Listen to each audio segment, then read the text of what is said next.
बिस्मिल्लाहिर्रहमानिर्रहीम। Unit 2, computational thinking and algorithms. आज हमने डिस्कस करना है जी कि कंप्यूटेशनल थिंकिंग जो है ये क्या प्रोसेस है और हमने एक बड़ी प्रॉब्लम को कैसे सॉल्व करना है। प्रॉब्लम सॉल्विंग जो है ये क्या चीज़। अब आपने कोई डेटाबेस बनानी है कंप्यूटर में, कोई भी हमने काम करना है, तो ये अगर कंप्यूटर पे प्रोग्राम भी बना रहे हैं तो ये एक प्रोसेस है। किस चीज़ का ये प्रोसेस है? प्रोसेस ये है जी कि हमने सिचुएशन को एनालाइज करना है और उसके मुताबिक उसे हैंडल करना है। तो प्रॉब्लम सॉल्विंग की डेफिनेशन होगी the process of analysing the situation and accordingly handling it is referred as problem solving. कि प्रॉब्लम सॉल्विंग हमारे पास क्या चीज़ है। प्रॉब्लम सॉल्विंग ये है कि हमने एनालाइज करना है प्रॉब्लम को और इसे प्रॉपरली हैंडल करना है। तो ये हमारे पास प्रोसेस जो होगा, इस प्रोसेस को हम कहेंगे कि ये क्या है जी, ये प्रॉब्लम सॉल्विंग है। सेकंड हमारे पास आ जाता है कंप्यूटेशनल थिंकिंग। ये एक थॉट है। अगर इसकी डेफिनेशन देखें, computational thinking is thought process that help us to understand the problem and solve it in a way that computer do. Computational thinking requires understanding the capabilities of a computer. अब आसान अल्फाज में हम computational thinking को करें जी, define करें तो ये हमारी वो ज़हनी महारतें हैं, सलाहियतें हैं। ज़हनी तौर के ऊपर हम किसी भी कोई प्रॉब्लम आती है तो उसे सॉल्व करने का जो तरीका है और उस पेचीदा मसाइल को हल करने के लिए जो मौसर एक हिकमत अमली हम जो है वो वाज़ह करते हैं, ये सारी कंप्यूटेशनल थिंकिंग के प्रोसेस में आती है। कंप्यूटेशनल थिंकिंग में 4 बुनियादी इसके जो हैं वो हैं जुज़ हैं जी। तो सबसे पहले आ गया जी हमारे पास एब्स्ट्रक्शन। एब्स्ट्रक्शन क्या है जी? हमारे पास एब्स्ट्रक्शन एक ज़हनी अमल है जिसमें हम किसी पेचीदा मसले या निज़ाम से गैर ज़रूरी या तफसीली मालूमात को अलग करके सिर्फ ज़रूरी और आम अनासर पर तवज्जो मरकूज़ करते हैं जी। यानी एब्स्ट्रक्शन क्या है जी? एक ऐसा ख़्याल जिसमें आप ये करते हैं जी कि आपके जहन में आया है, अब आपने इसमें से जो इम्पोर्टेंट चीज़ें जिनके ऊपर आपने अपनी प्रोग्रामिंग करनी है या आपने इस मसाइल को हल करना है, उसके ऊपर आप क्या करते हैं जी? फोकस करते हैं। ये हमारे पास आ जाता है एब्स्ट्रक्शन। डिकम्पोजिशन में क्या करते हैं कि मुश्किलात को छोटे और काबिल इंतज़ाम हिस्सों में तकसीम कर दिया जाता है। यानी एक बड़ा मसला है, उसे छोटे छोटे मसाइल्स में, छोटे हिस्सों में डिफ़ाइन कर दिया जाता है, डिवाइड कर दिया जाता है ताकि हम उसे जो है ना ईज़ीली सॉल्व कर सकते हैं। पैटर्न रिकग्निशन क्या है कि मुख्तलिफ़ हिस्सों या मसाइल में बामी मुशाबहत या तरतीब एक दे दी जाती है, वो उसे हम जो है ना वो फाइंड आउट करते हैं उसमें से, ताकि इसे आसानी के साथ पहचाना जाए और इसे हल किया जाए। एब्स्ट्रक्शन क्या है कि गैर ज़रूरी या तफसीली मामूलात को नज़रअंदाज करके मसले के असल और अहम पहलुओं पर तवज्जो देना। एल्गोरिदम क्या है? एक वाज़िया तरीक़ाकार जो है ना, और उसमें क्या करना है, एक तरतीब देना जो मरहलावार स्टेप बाय स्टेप जो है ना मसले को हल करे। तो ये अगर हम इसे और एक अल्फाज में, सादा अल्फाज में कहें, कंप्यूटेशनल थिंकिंग का एक ऐसा तरीका है जिसमें मसले को छोटे छोटे हिस्सों में तकसीम किया जाता है, जो डिकम्पोजिशन है। इन हिस्सों में मुश्तरका या चीज़ें जो है ना उन्हें हम वो करते हैं जी, तलाश करते हैं। गैर ज़रूरी जो है ना इसमें से तफसीलात को वो हम एब्स्ट्रैक्ट कर देते हैं, अलहदा कर देते हैं जी, और मसले पर तवज्जो दी जाती है। और फिर हम स्टेप बाय स्टेप जो है ना इन्हें तरतीब दिया जाता है, जिसे हम कहते हैं कि ये हमारे पास क्या है जी, एल्गोरिदम से। तो ये हमने देखा है जी कि कंप्यूटेशनल थिंकिंग के बारे में थोड़ा सा हमने बैकग्राउंड जो है ना वो इसका वो डिस्कस किया है। तो अब हम आते हैं जी कि अपना जो प्रॉपर वो है लेसन है जिसे हमने स्टार्ट करना है, 2.1 कंप्यूटेशनल आर्टिफैक्ट्स। इसके बारे में हम computational artifacts Computational artifacts are referred to human made objects. Human made objects इंसानों की मदद से बनाए गए ऑब्जेक्ट्स हैं. And systems using computational thinking. अब हम इस डेफिनेशन को उर्दू में समझते हैं कि ये क्या है जी. कंप्यूटेशनल आर्टिफैक्ट से मुराद वो डिजिटल या फिज़िकल अशिया हैं जो कंप्यूटर या कंप्यूटिंग टूल्स की मदद से इंसान के ज़रिए तैयार की जाती हैं. अब सिंपल एक एग्जांपल लेते हैं कि मैंने आपसे ये कहा है जी कि एक हमने कंप्यूटर के ऊपर जो है ना वो वेबसाइट बनानी है या प्रोग्राम बनाना है. तो ये प्रोग्राम आपने जो बनाया है कंप्यूटर के ऊपर जो रजिस्ट्रेशन वगैरह करे कॉलेज की, तो ये इसे हम कहेंगे कि ये क्या है, एक ऑब्जेक्ट है. तो अब अगर हम इसकी डेफिनेशन जो स्टार्ट में हमने की है उसी को थोड़ा सा एलोबरेट करें तो देखें, computational artifacts are some objects created by human using a computer. तो क्या हुआ है कि ये भी जो वेबसाइट हमारी बनी है, ये वेबसाइट क्या है, ये वेबसाइट के हैं इसे, या आप इसे प्रोग्राम कंप्यूटर का प्रोग्राम कहें जी के डेटाबेस का. ये हमारे पास क्या है जी, एक हम इसे कहेंगे कि ये क्या है जी, ये ऑब्जेक्ट है जी. ठीक है, तो ये हमारे पास एक क्या बन गया, object. Computational artifacts in the software development. In software development the artifacts could be an object that helps to describe the architecture, design, and function of software. There are range of different artifacts generated during the life cycle of software development shown in the figure. अब database या software जो हमने design कराना है, तो अब वो जब हम उसे वो बनाएंगे, प्रोग्राम को बनाएंगे, तो उसमें आपने देखना है कि डिफरेंट आर्टिफैक्ट्स जो है ना वो भी उसमें हमने जनरेट करने हैं. वो कौन कौन से हो सकते हैं, वो ये हैं जी कि मीटिंग के नोट्स हो सकते हैं. अब मीटिंग के नोट्स से क्या मुराद है, मीटिंग के नोट्स से मुराद ये है जी कि अगर हमने किसी कॉलेज को कंप्यूटराइज करना है, उनके स्टूडेंट का सिस्टम जो है ना उसे हमने ये चाह रहे हैं जी, कैसे कहते हैं कि उनकी इन्फॉर्मेशन जो है वो कंप्यूटर में स्टोर हो, तो प्रिंसिपल से भी, कॉलेज के ऑनर से भी, इनसे हमने उनकी प्रॉस्पेक्टस को, बाकी चीज़ों को हमने डिस्कस करना है, टीचर से डिस्कस करना है. तो ये जो हमारी डिस्कशन होगी इससे हम ये कहेंगे कि ये हमने क्या किए हैं, देखिए अपनी मीटिंग के जो है ना वो नोट्स वगैरह लिए हैं. डायग्राम में आपने ऑलरेडी देखा हुआ है कि जब भी कोई प्रॉब्लम आती है और कंप्यूटर में प्रोग्राम बनाने से पहले हमने उसे वो करना है, कन्वर्ट करना है कंप्यूटर के ऊपर, तो फ्लो चार्ट्स वगैरह या डिफरेंट डायग्राम्स वगैरह बनाते हैं. वो हमारे पास तमाम की तमाम वो जो सोर्स कोड हमारे पास क्या होता है जी, a set of instructions written by programmers using the programming language. तो ये हमारे पास सोर्स कोड हो जाता है जी. सॉफ्टवेयर डेवलपमेंट में हमारे पास, सॉफ्टवेयर डॉक्यूमेंटेशन में हमारे पास क्या आ जाता है, जब सॉफ्टवेयर कि मैनुअल्स या उस सॉफ्टवेयर को यूज़ कैसे करना है, उसकी ट्रेनिंग से रिलेटेड जितनी डॉक्यूमेंटेशन है वो सारी की सारी हमारी सॉफ्टवेयर डॉक्यूमेंटेशन में आ जाएगी. प्रोटोटाइप्स में क्या आ जाता है, प्रोटोटाइप देखें एक बड़े प्रोग्राम का जो है ना उसका फंक्शन जो है ना, हम कहीं पे वो ये कहा जाता है कि ये प्रोग्राम जो है ना कैसे वर्क करेगा, तो इसका प्रोटोटाइप जो है ना आप बना के दे दें. तो हम क्या करते हैं कि उस बड़े प्रोग्राम को बनाने से पहले जो छोटा सा एक पोर्शन है, किसी एक पोर्शन को या उसकी आउटपुट को जो है हम वो देते हैं, बना के देते हैं, वो उसका क्या है जी, प्रोटोटाइप्स है. तो अब डिज़ाइन प्रोटोटाइप्स में क्या है जी कि उसकी डिज़ाइनिंग कैसी होगी उसके बारे में सारी डिटेल्स वगैरह जो है ना उसके टाइप्स में हम जो है ना देखते हैं.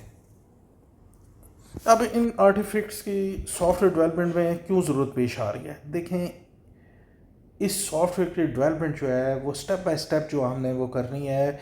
जो कंप्यूटर प्रोग्रामर हैं वो तो कोडिंग के थ्रू सोर्स कोड को लिखते हुए सारी चीज़ों को वो करते हुए वो जो है वो अंडरस्टैंड कर लेते हैं, लेकिन जो लेमैन है उसके साथ जब आप वो डिस्कस करते हैं तो इन डायग्राम्स के थ्रू, इन आर्टिफैक्ट्स के थ्रू आप इसकी जो डेवलपमेंट है और इसे अंडरस्टैंड कैसे करना है वो इंतहाई आसान हो जाता है. और इंतहाई आप ये कहें कि आसानी के साथ आप इसकी जो फंक्शन है उसे आप एक्सप्लेन कर सकते हैं। ये आर्टिफैक्ट्स हम ये कह सकते हैं कि एक रोड मैप है। किसके लिए रोड मैप है? सॉफ्टवेयर डेवलपर के लिए, ताकि वो इजीली अंडरस्टैंड कर सकें और इन चीज़ों को आप जो है ना अच्छे तरीके से वो क्या कर सकें, एलोबरेट कर सकें। 2.1.2 computational solution design. Computational solution design के बारे में हम देखते हैं जी कि कंप्यूटेशनल थिंकिंग में इसे कैसे इस्तेमाल किया जाता है। कंप्यूटेशनल थिंकिंग के जो प्रोसेस है, इसमें जो आर्टिफैक्ट्स को हम इस्तेमाल करते हैं, तो पहला जो वो है जी, सबसे पहला वो है डिज़ाइन मेथड, जिसमें एल्गोरिथम है, फ्लो चार्ट है और प्रोसीडो कोड है। डिज़ाइन मेथड को यूज़ क्यों किया जाता है? ताकि जो प्रोसेस है इसे एक सिस्टमेटिक तरीके से जो है ना हम लेके चलें। तो डिज़ाइन मेथड का सबसे इम्पोर्टेंट काम ये है।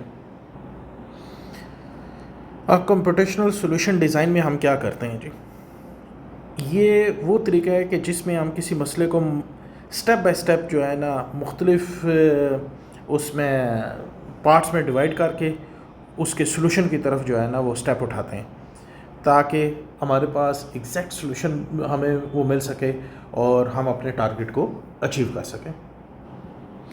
अब ये इस्तेमाल क्यों करते हैं? कंप्यूटेशनल प्रोसेस जो है उसे एक सिस्टमेटिक तरीके से हम अगर इम्प्लीमेंट करना चाहते हैं तो इसके लिए डिज़ाइन मेथड को यूज़ किया जाता है। देखा है एल्गोरिदम्स के बारे में।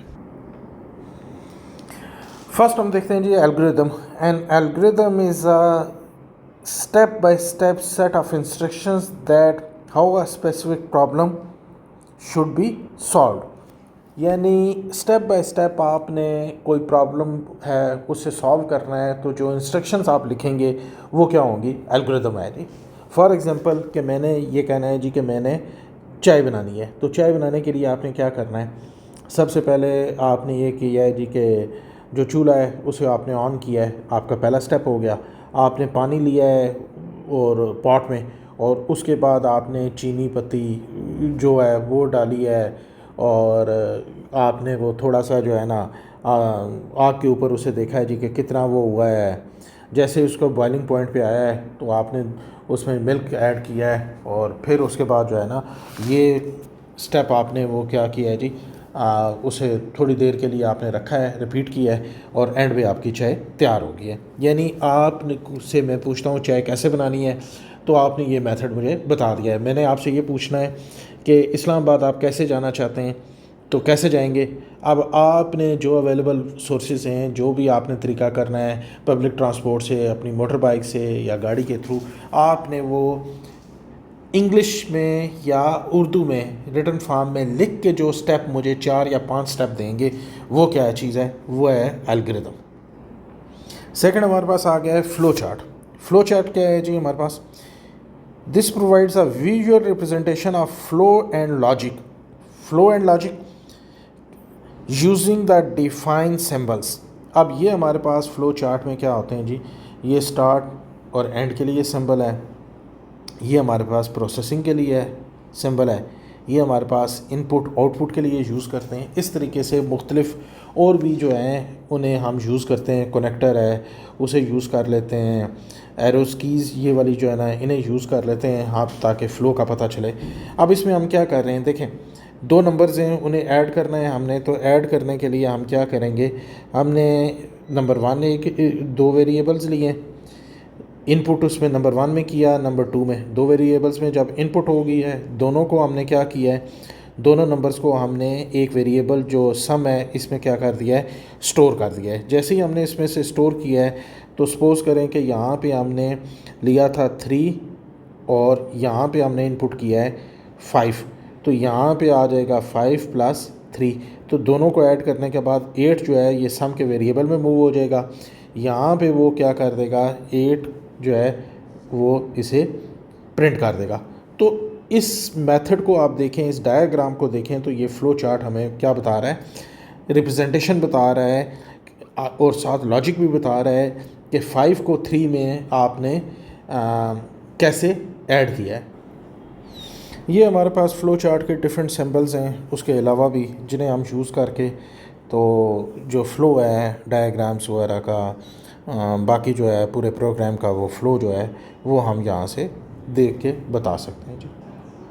तो फ्लो चार्ट हमारे पास क्या आ गया जी, graphical representation of an algorithm, visual representation of flow and logic using defined symbols, और ये हेल्प करता है in explaining complex loop and decision making में। तो ये डायग्राम के थ्रू रिप्रेजेंट जो फ्लो है लॉजिक के साथ, वो आपको कौन करता है, flow procedure code. Once you have device an algorithm, now it's time to create pseudocode. Pseudocode is an intermediate step between the algorithm and actual programming code. अब इस चीज़ का क्या मतलब है जी, ये सिंपल ये कहा गया है जी कि अगर एक सॉफ्टवेयर आपने डिज़ाइन करना है तो उस सॉफ्टवेयर डिज़ाइन करते हुए सबसे पहला जो काम हम करते हैं वो हम ये करते हैं जी कि एक एल्गोरिदम डिज़ाइन करते हैं। एल्गोरिदम अभी मैंने आपको बताया है कि एल्गोरिदम क्या है जी, कि आपने अपनी लैंग्वेज में, आम नेचुरल लैंग्वेज में आपने उस प्रॉब्लम को सॉल्व करने के जो स्टेप हैं वो आपने वो यूज़ करने। और अब ज़ाहिर सी बात है नेक्स्ट स्टेप आपका क्या होगा, उसका प्रोग्रामिंग कोड वगैरह लिखना है। इन दोनों के दरमियान में जो स्टेप है वो कौन सा है जी, आपका प्रोसीड्यूर कोड है। It's a natural language and specified programming constructs. अब क्या है जी, वो कहता है जी कि नेचुरल लैंग्वेज में और प्रोग्रामिंग लैंग्वेज को दोनों को कंबाइन जब आप करेंगे, उन दोनों का मिक्सचर आप वो कर लेते हैं कि जैसे अब मोस्टली हम ना इंग्लिश बोल रहे होते हैं, ना उर्दू बोल रहे होते हैं, ना पंजाबी बोल रहे होते हैं, तीनों को हमने मिक्स करके वो चला रहे होते हैं, काम अपना चला रहे होते हैं। सेम प्रोसीड्यूर कोड भी इसी तरीके से हेल्प करता है आपको एक्सप्लेनिंग में लॉजिक और structure of algorithm before starting programming, कि प्रोग्रामिंग से पहले जो स्ट्रक्चर और लॉजिक है उसे वो करता है। अब एक हम जो है ना प्रोसीड्यूर कोड जो है ना 2 नंबर्स को ऐड करने का वो देखेंगे, जिसमें हमें बड़ी आसानी के साथ ये जो है procedure code is an intermediate step between the algorithm and actual programming code. यानी हमने ऑलरेडी अभी पढ़ा है कि एल्गोरिथम क्या है। एल्गोरिथम सिंपल मैंने आपको बताया था कि अपनी नेचुरल लैंग्वेज में, पंजाबी में, उर्दू में आपने किसी प्रॉब्लम को सॉल्व करना है तो वो आपका क्या होगा, जो स्टेप्स आप लिखेंगे वो एल्गोरिथम है। और कंप्यूटर का जब प्रोग्राम आप बनाने लगे हैं तो वो जो एक्चुअली प्रोग्रामिंग का कोड आपने लिखना है, इन दोनों के दरमियान में क्या है, हमारे पास प्रोसीड्यूर कोड है। It's a natural language and simplified programming constructs, यानी दोनों को कंबाइन करेंगे। जैसे बाज़ बात हम बात कर रहे होते हैं तो पंजाबी, उर्दू, इंग्लिश मिक्स करके वो कर रहे होते हैं समझाने के लिए। सिमिलरली प्रोसीड्यूर कोड का भी ये है कि हम एक एग्जांपल के थ्रू के 2 नंबर्स को हमने ऐड करना है, कैसे करेंगे वो सारी डिटेल अभी हम देखते हैं तो हमें ज़्यादा क्लियरली ये प्रोसीड्यूर कोड का कंसेप्ट क्लियर हो जाएगा। तो सिंपल अल्फाज में अगर हम कहें कि intermediate state between algorithm and actual programming, structure and semi-formal way of representing the algorithm. No universal set of rules for formatting pseudo code. कोई यूनिवर्सली कोई मेन रूल रेगुलेशंस को आप फॉलो नहीं करते हैं। Algorithm, flow chart, pseudo code, ये हमारा क्या है जी, बेसिक उसका है जी। तो 2 नंबर्स का हम वो देख रहे हैं कि 2 नंबर्स को ऐड करने के लिए प्रोसीड्यूर कोड हमारे पास क्या होगा। पहला स्टेप क्या होगा, इनपुट 2 नंबर्स। फ्लो चार्ट में भी हमने यही देखा था। अब यहाँ पे हमने वर्ड लिख दिया है इनपुट, ये पहला नंबर प्रोग्रामिंग लैंग्वेज के हवाले से बेसिक में और बाकी जो लैंग्वेजेस हैं उसमें ये कोड इस्तेमाल होता है। Input enter the second number, ये देखें डबल कोटेशंस में मैंने लिखा है लैंग्वेज को उसके रूल रेगुलेशन को देखते हुए, इनटू नंबर 1 इनटू नंबर 2। ये मैंने ये लिखा है जी कि पहले नंबर के अंदर, इस वेरिएबल के अंदर नंबर 1 जो 5 था वो ऐड हो जाएगा, इंटर हो जाएगा। इसमें जो है ना वो 3 इंटर हो जाएगा। यहाँ से हमें नम 2 और नम 1 2 वेरिएबल्स का पता चल रहा है। ये कोई प्रोग्रामिंग का कोड नहीं है इन 2 वगैरह। तो यहाँ से ये स्टेप 2 में क्या है, add the 2 numbers and store result in sum. ये हमें पता चल गया जी कि ये नंबर 1 नंबर 2 दोनों को ऐड करके एक वेरिएबल सम है उसमें स्टोर कर देगा। और थर्ड स्टेप में हमने क्या किया जी कि ये रिज़ल्ट जो है ये सम में वो क्या कर दें, उसको ले आए, जो स्टेप 3 है हमारा, और ये आउटपुट हमें क्या मिल जाएगी, सम की मिल जाएगी। तो algorithm, flow chart, procedure code, ये इसके डिफरेंस हमने ये देखा है जी कि इन्हें यूज़ कैसे हम कर सकते हैं। अब प्राइमरी गोल क्या है जी, क्या उसे कहते हैं, the primary goal of procedure code is to convey the algorithm's logic in clear and understandable way. अब वो क्या आता है जी कि लॉजिक आपने प्रोग्राम की जो है ना वो पूरी की पूरी आपने एक वेल डिफाइंड तरीके से बतानी है। अब हम देखेंगे कन्वेंशंस क्या हैं जी प्रोसीड्यूर कोड को राइट करने के लिए, यानी एक आपने अपनी इवन कोई लिख रहे हैं, डॉक्यूमेंटेशन भी कर रहे हैं, तो उससे भी रूल रेगुलेशन जो फॉलो करेंगे ऑलमोस्ट वो यही होंगे कि फ़ॉन्ट उसका कैसा होना चाहिए, इंडेंट होना चाहिए, थोड़ी सी जगह आगे आपने छोड़नी है कोई उसकी सब क्लास के लिए, ठीक है, केस सेंसिटिव है या नहीं है, इन चीज़ों का कोई डायरेक्टली इसके ऊपर प्रोसीड्यूर कोड के ऊपर कोई इसका आप ये कहें कि कोई लॉजिक का जो है ना असर होगा, लेकिन गुड रिप्रेजेंटेशन के लिए आप इसे क्या कर सकते हैं, फॉलो कर सकते हैं।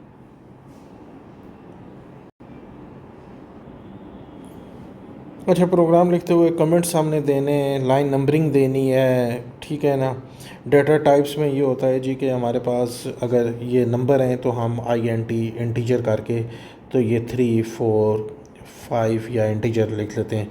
स्ट्रिंग है तो हम ये करते हैं डबल कोटेशंस में जो भी चीज़ आती है हम प्रोग्रामिंग में कहते हैं कि ये हमारे स्ट्रिंग्स हैं, तो जो जिन्हें की वैल्यूज़ जो है ना वो चेंज नहीं होती हैं, तो ये फिर स्ट्रिंग है, तो डाटा टाइप वगैरह आप उसमें स्ट्रिंग उसकी डिक्लेयर कर देते हैं जी।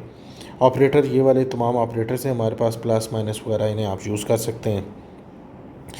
की कमांड्स हैं, इनपुट है, आउटपुट है, फॉर है, इफ़ है, ये आपने जो भी लैंग्वेज पढ़ेंगे उसके मुताबिक आप इन्हें यूज़ किया जा सकता है जी। जी हमारे पास 2.1.3 planning and development of computational artefacts.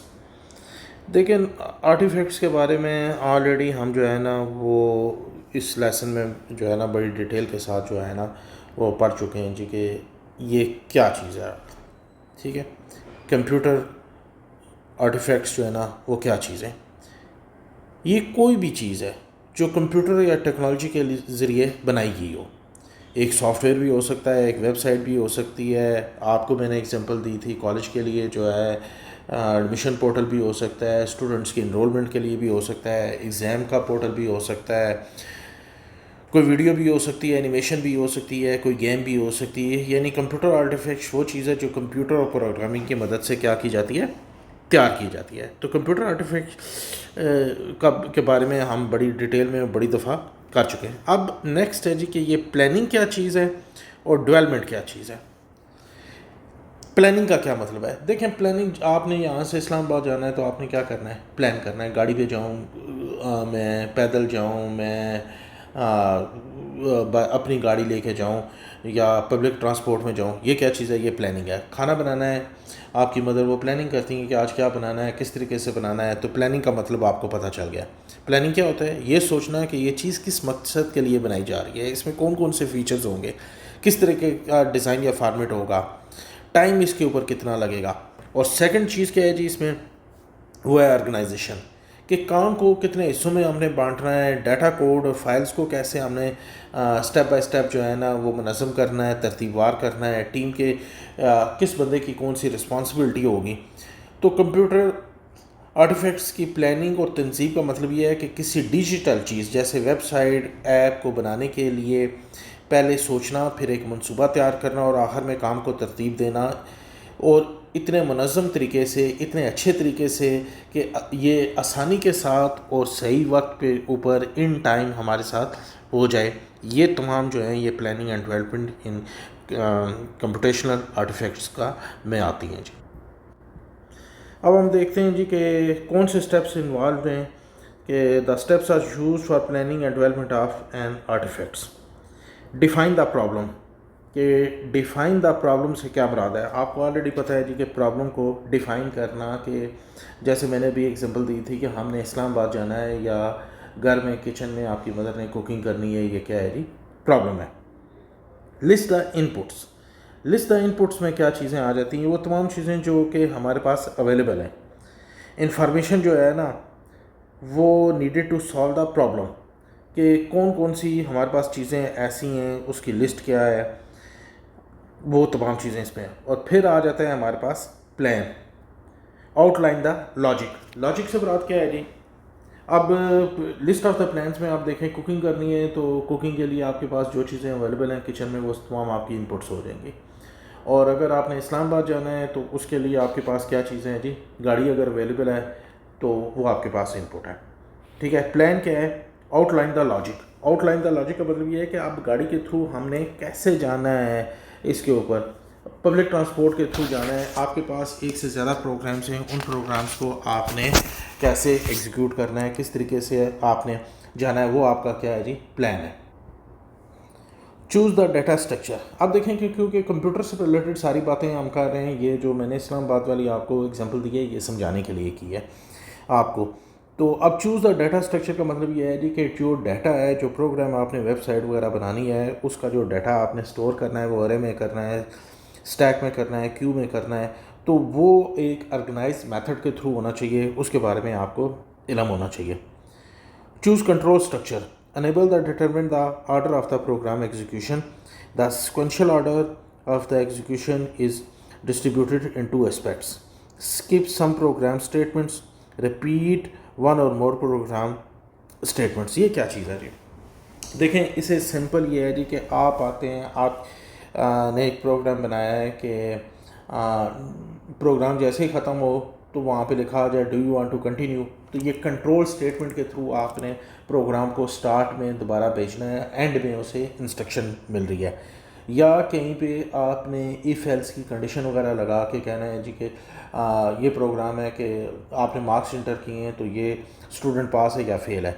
तो अब वो जो इफ़ और एल्स की स्टेटमेंट्स वगैरह लगेंगी वो क्या होंगी, क्या उसे कहते हैं, कंट्रोल स्ट्रक्चर्स की होंगी। कंट्रोल स्ट्रक्चर से मुराद क्या है जी कि उसने ये हमें बताना होगा कि अगर प्रोग्राम की एग्जीक्यूशन के लिए कौन सा आपने वे इस्तेमाल करना है, यहाँ पे आपने इस तरफ जाना है या ये, तो ये आपके पास जो है ना ये कंट्रोल स्ट्रक्चर जो है ना ये स्टेटमेंट्स होती हैं।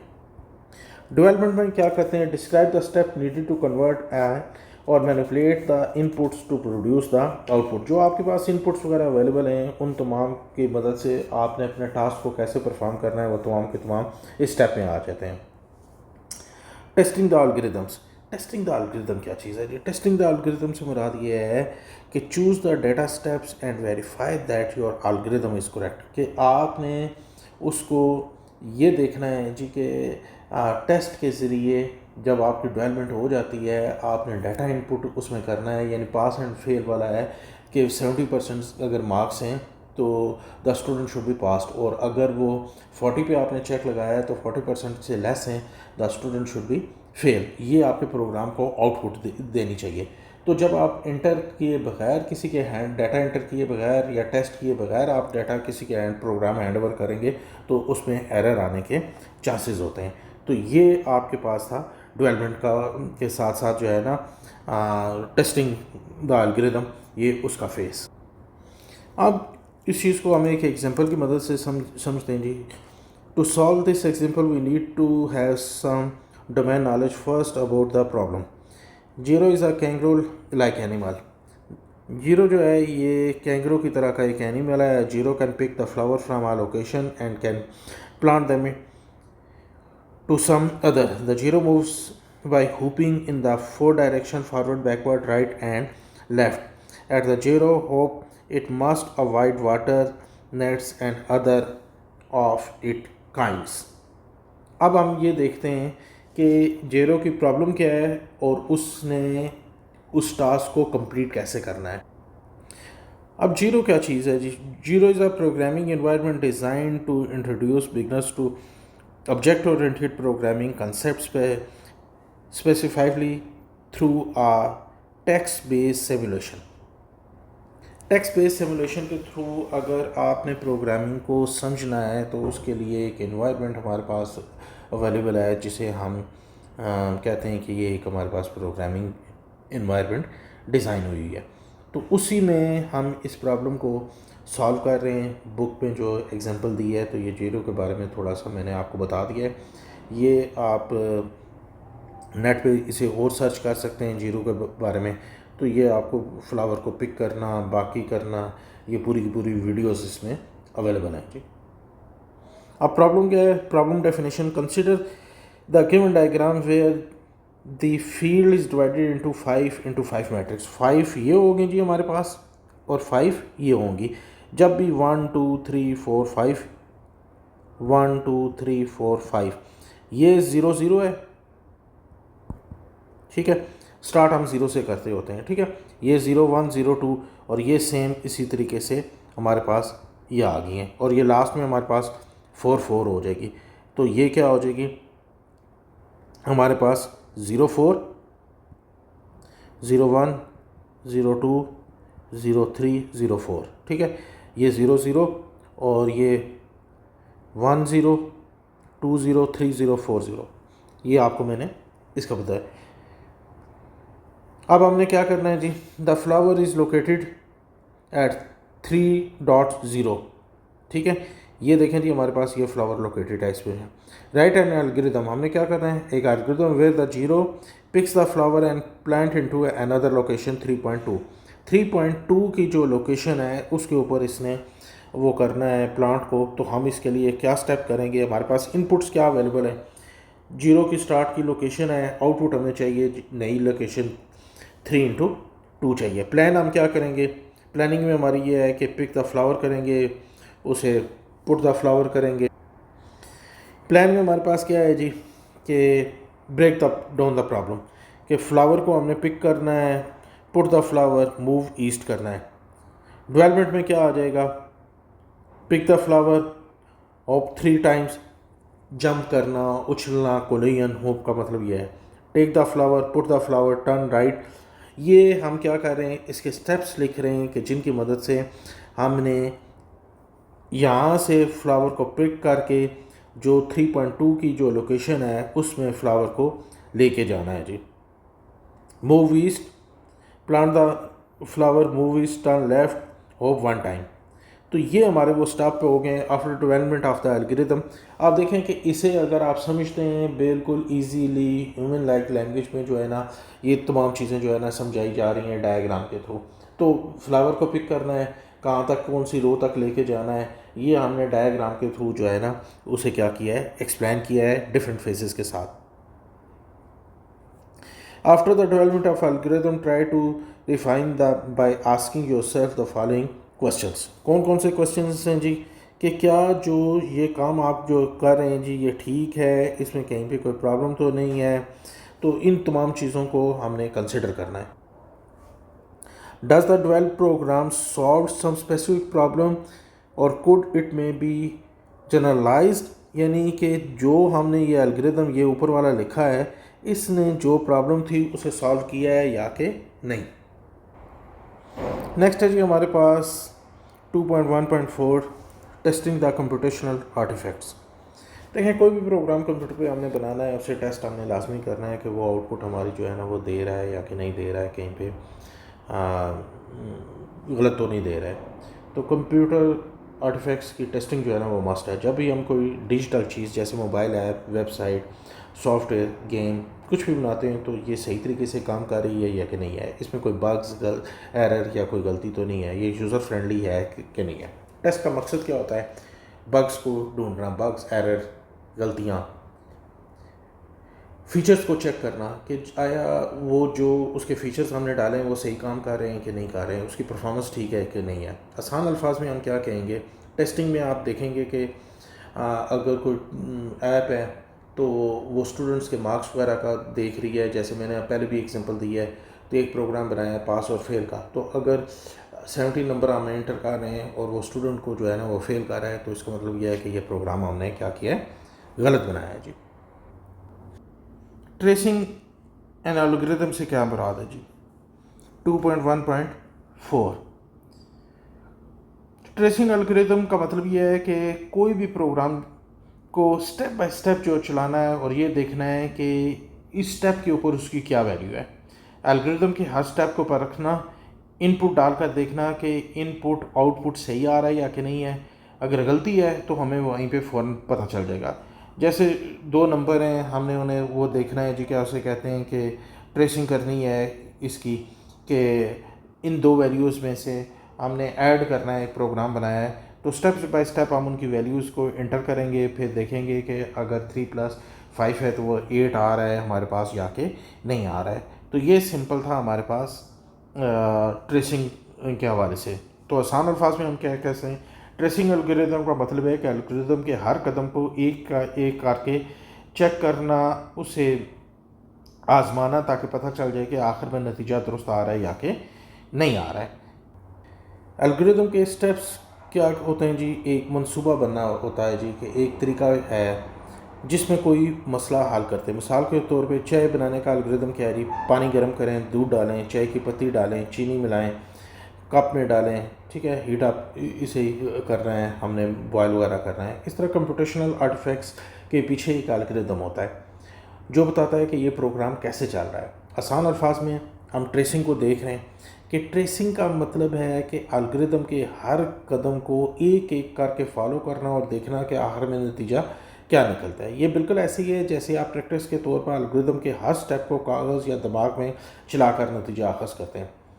मिसाल के तौर पे अगर एल्गोरिदम कहता है कि दो नंबरों को जमा करो, तो आपने ट्रेसिंग में मुख्तलिफ नंबर डाल के और ये देखना है जी कि ये दो नंबर जो है ना 5 और 3 को मैं ऐड कर रहा हूँ, दो वेरिएबल्स हैं, तो क्या ये 5 और 3 जो है ना मुझे 8 रिज़ल्ट दे रहे हैं या कि नहीं दे रहे हैं। इसके अलावा मैंने आपको ऊपर जो एग्जांपल है वो भी दे दिया है इसकी नंबर के पास होने की और फेल होने की। ये हमारे पास क्या था, ट्रेसिंग एंड एल्गोरिदम। अब एग्जांपल के थ्रू देखते हैं। Let's the example of zero that we solved in previous topic and apply algorithm tracing. Understanding the algorithm, what we need to do, from where we need to pick the flower and to which location we need to plant the flower. वो ऊपर हमने जो location जो है ना वो define की थी उसकी मैट्रिसेस में, इसको कौन सी मैट्रिक्स की जो वो है लोकेशन है वहाँ से हमने पिक करना है। ये प्रॉब्लम हमें पता होनी चाहिए। Choose test input in the example of flower pick location, वो क्या है जी हमारे पास तीसरी रो 3×0 सर्व एज हमारे पास क्या है जी, वो इनपुट कर रही है जी। तो इसी को हम देख लेते हैं कि ये 3.0 क्या थी। ये देखें जी, ये मैंने पहले भी बताया था 1.0 था, ये 2.0 था और ये 3.0 है। तो यहाँ से हमने फ्लावर पिक करना है, तो ये हमारी 3×0 की लोकेशन होगी। Initialisation position of zero and initialisation position of flower. Trace each step, track record input. Zero's location, flower location are the input variable. Variable हमेशा क्या होते हैं कि जिनकी वैल्यूज़ चेंज हो सकती है, वो उन्हें हम कहते हैं वेरिएबल। प्रोसेसिंग में क्या करेगा, टेकिंग मूव्स, मूव का मतलब यह है कि आगे उसने जाना है। टेकिंग टर्न्स, फ्लावर को पिक करना। Process putting flowers are the action that require processing. यानी प्रोसेस का मतलब ये होता है कि जैसे हम 3+2 करते हैं तो ये 5 है, तो ये दोनों को जो ऐड करना है ये एक प्रोसेस है। तो सिमिलरली जीरो ने जो मूव किया है, इधर उधर गया है, वो तमाम उसकी प्रोसेसिंग में आते हैं। Update variables, user locations and flowers location will be update after each step. Movement of zeros and flower pick, put the action respectively. Go by control flow, follow the algorithm sequentially. अब sequentially का मतलब ये होता है कि एक step के बाद दूसरा स्टेप, ठीक है। तो ये हमारा वो होता है repeat until completion. Take move and turn until the zero is reach its direction and flower is placed at the designated location. Verify output. अब ये ऑलरेडी हम पढ़ चुके हैं बड़ी डिटेल के साथ कि हमने जब भी हमारा टास्क कंप्लीट होगा उसे हमने क्या करना है, वेरीफाई करना है। Where the completion done is above step is the same as desired in the problem statement. के वही चीज़ है जो हमारी प्रॉब्लम स्टेटमेंट में हमने डिफ़ाइन की थी, या क्या हो गया है, ये चेंज हो चुकी है। अच्छा जी, हमारे पास ट्रेसिंग द टेबल, इसमें हम क्या करते हैं, जब कोई एल्गोरिथम या प्रोग्राम चलाते हैं तो हर स्टेप पर क्या वैल्यू बन रही है ये देखने के लिए हम एक टेबल जो है ना वो बना लेते हैं। इस टेबल को ट्रेस टेबल कहते हैं। इसका मकसद क्या है कि एल्गोरिथम या प्रोग्राम को स्टेप बाय स्टेप चेक करना, ये देखना कि वैल्यूज़ क्या आ रही हैं, इसमें कोई बग या गलती तो नहीं है। आसान अल्फाज में ये है जी कि ये जैसे एक हमने प्रोग्राम बनाया है, इसमें हमने लिखा है कि number is equal to 3, print उसने नंबर को करना है for I is equal to 1 2 3, 3 दफ़ा इसने लूप को चलाना है और नंबर में हर दफ़ा उसने 5 को ऐड कर देना है। तो ये टेबल हमारे पास जो है, ये इस टेबल में अब हमने इसकी को जो वैल्यू फर्स्ट टाइम प्रिंट हो रही है, लूप एक दफ़ा चल रहा है, सेकंड टाइम चल रहा है, तो वो क्या वैल्यूज़ वो दे रही हैं, ये टेबल के मुताबिक हमें इसकी आउटपुट मिल रही है। ये हमारा क्या आ गया, ट्रेस टेबल आ गया। तो नंबर है हमारे पास, ठीक है, प्रिंट नंबर 3 हो जाएगा जी, for I is equal to 1 2 3, ये 3 दफ़ा इसने क्या करना है, लूप ने चलना है जी। Number is equal to number plus 5, तो नंबर में पहले जो है ना हमारे पास क्या आया हुआ है जी, नंबर में जो भी हमारे पास वेरिएबल है, नंबर में हमारे पास 3 था, तो 3 प्लस 5, तो ये हमारे पास क्या आ जाएगा, यहाँ पे उसने एक नंबर ये 3 इनपुट कर दिया, प्रिंट कर दिया था, फिर नंबर में उसने 3 करने के बाद 5 और 3 हमारे पास क्या आ गया, 8 आ गया, उसने 8 प्रिंट कर दिया। फिर सिमिलरली एक दफ़ा ये लूप हमारा कंप्लीट हो जाएगा, ऊपर दोबारा प्रोग्राम चला जाएगा, यहाँ पे फार के ऊपर जाने के बाद फार की स्टेटमेंट का यही होता है जी कि वो 3 दफ़ा उसने करना है। तो सेकंड टाइम वो आने के बाद जो भी हमारे पास रिज़ल्ट आया था 8 है, इसमें उसने क्या कर देना है, 8 प्लस 5 कर देना है, 13 आ जाएगा। फिर ये इसी तरीके से कंटिन्यू होता रहेगा, ये आगे आगे चलते रहेगा, 3 टाइम इसने वो चलना है जी।